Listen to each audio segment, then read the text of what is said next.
જય સિયારામ દરેક મિત્રોની જય સિયારામ જય સિયારામ જય સિયારામ. તો મિત્રો આજે તમને બતાવીએ કે જે પ્લોટરમાં કટિંગ થાય એ કઈ રીતે કટિંગ થાય છે. તો અત્યારે અમારે બનાવવાની છે નંબર પ્લેટ. તો એ નંબર પ્લેટ કઈ રીતે બને છે જોઈ લો. જો પહેલાં તો આપણે સરસ પ્રકારનું ડિઝાઇનિંગ કરી નાખી છે નંબર પ્લેટનો, અને આપણે ચડાવી દીધો છે રોલ, અને અહીંથી જોઈ લઈએ કે એનું માપ કેટલું આવશે. મશીન એનું મેઝરમેન્ટ કરે છે કે કેટલું માપ થશે આનું.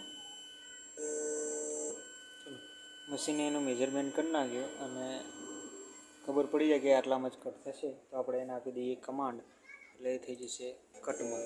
તો એની પ્રોસેસ ચાલુ થઈ જશે કટની. જોઈ લો તમે કઈ રીતે કટિંગ થાય.